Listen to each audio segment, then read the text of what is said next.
喂，咁話咁快呢，我哋就嚟到呢個日本嘅福岡啦。今次就唔係我哋第一次嚟福岡噶啦。咁啊，我覺得呢度就比較多嘢食啦，所以就想再嚟多次食嘢嘅。而家就喺酒店度先。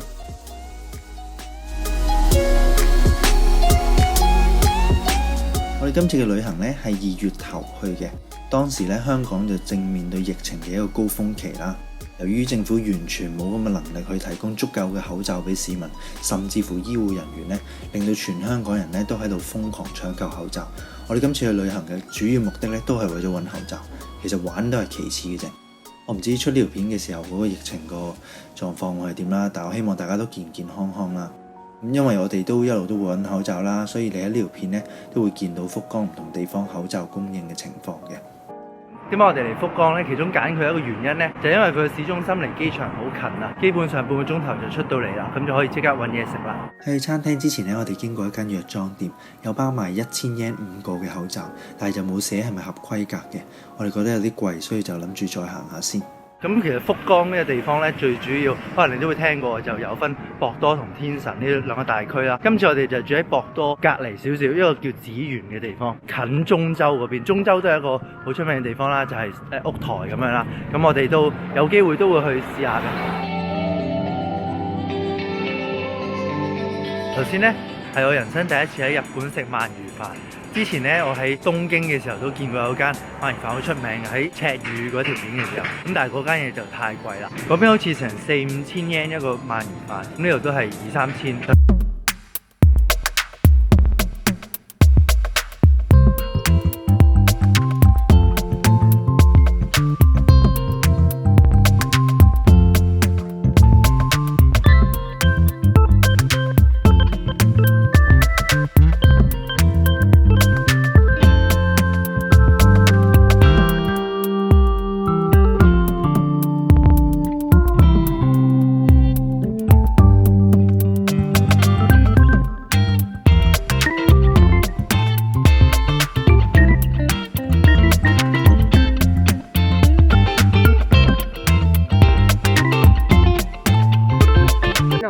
總之就係喺個袋入邊咧加咗嗰2個發熱嘅包啦，跟住再擺啲嘢入去咧，倒水落去，跟住就會全部嘢都自動發熱，跟住就可以煮熟晒啲嘢食咯。當你冇火嘅時候，想食熱嘢就可以咁樣做啦，淨係加水就得啦。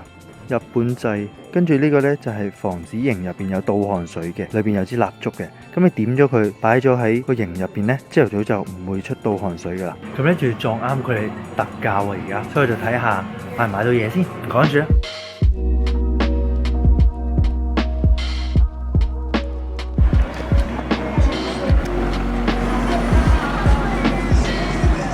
行下呢，就天黑啦。咁我哋就行到嚟天神區呢個位啦。話說天神區呢度呢，尤其是我哋行緊呢條嘅叫天神西通啦，咁就係好多大牌子都喺晒呢度有旗艦店咁樣嘅，咁所以基本上就一條街行晒所有鋪頭咯。如果你想嚟買嘢嘅話，不過我哋上次嚟福岡嘅時候呢已經買過啦。我哋而家已經好跳脫咁樣，一見到藥房就自己衝入去睇下有冇口罩。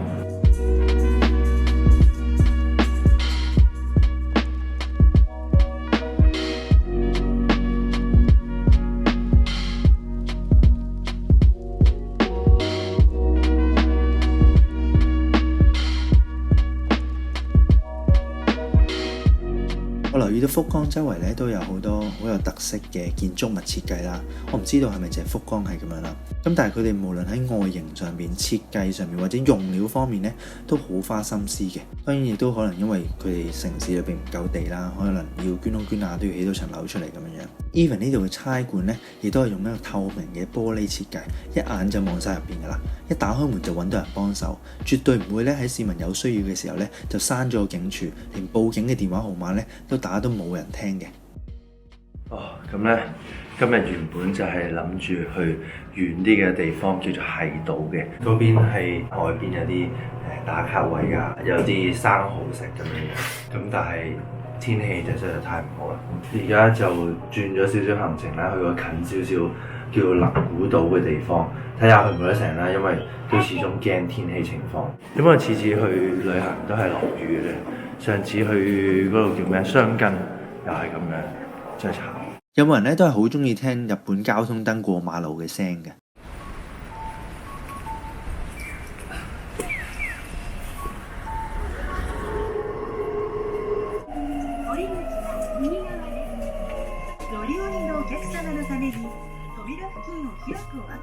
咁我哋就搭咗20分鐘地鐵嚟到呢個會叫疾冰，我都唔識讀嘅名。之後呢，而家就再轉巴士去碼頭，就再搭好似10分鐘船去到能古島。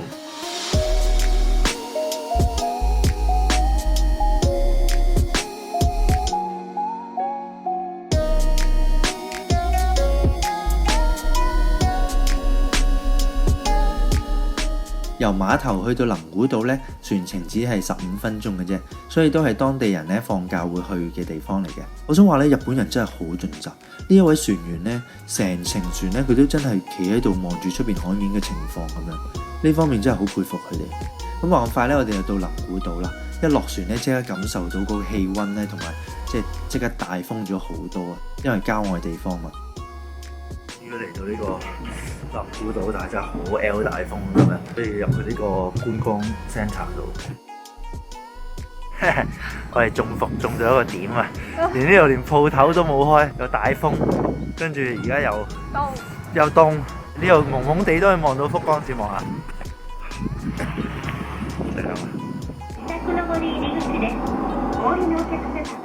我哋總之而家就上咗架巴士，就搭到去個島嘅北邊，會有個海島公園嘅。話說喺能古島咧係盛產金桔嘅，所以我哋成程巴士咧都經過晒呢啲農田咧，全部都種晒呢種金桔樹嘅。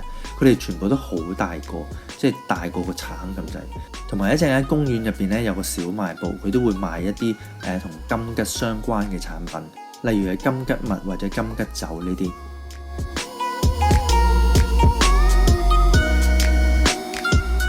幾難得你可以嚟到一個遊客嘅地方，可以一個人都冇。我哋而家包場，包咗成個公園，冇人嘅呢個公園。但係好彩冇落雨嘅。跟住呢，我就咁啱自己行咗去個海邊嘅位置，係真係大海嚟嘅。你望下嗰啲海風吹埋嚟，嗰啲草咧，你睇下係好聲，冇人可以喺度企得穩嘅。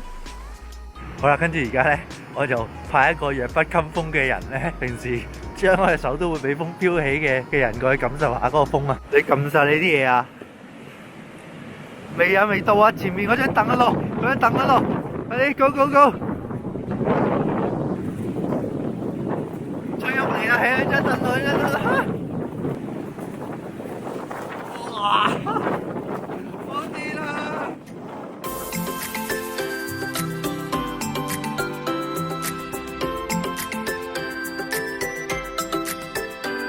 咁我話俾大家聽咩叫理想與現實啦。大家而家見到嘅呢就係理想，然之後而家呢個呢，見唔見呢度有個打卡熱點啊？就係呢個咁嘅對住個海嘅千秋啦。本身件事係浪漫嘅，即係除非你睇過 Conjuring 啦。唔係嘅，我諗嚟啱時候嘅話，呢度係幾正嘅，即係幾 chill。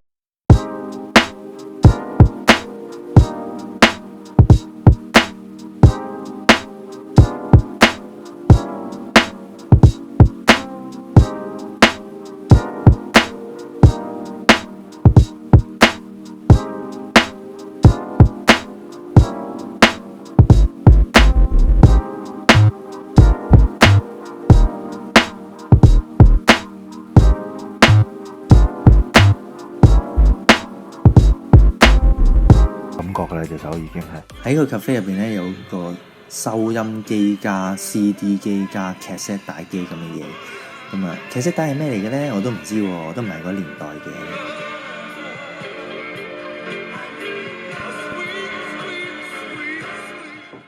買唔到口罩，買唔到口罩。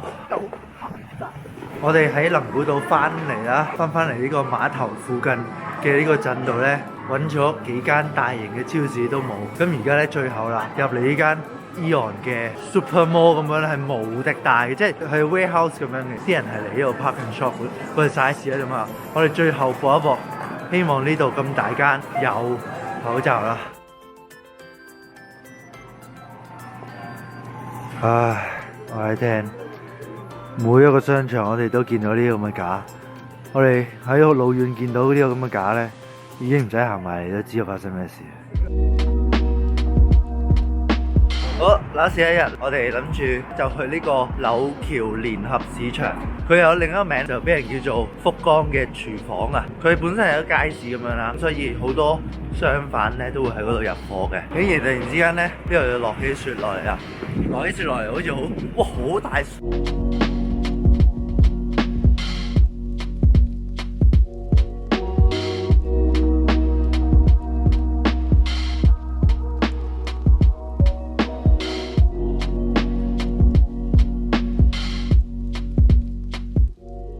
咁咧，其實佢係真係一個街市嚟嘅啫，就一條街就行晒。只不過可能中間有啲鋪頭咧，佢就會開咗出嚟做餐廳咁樣。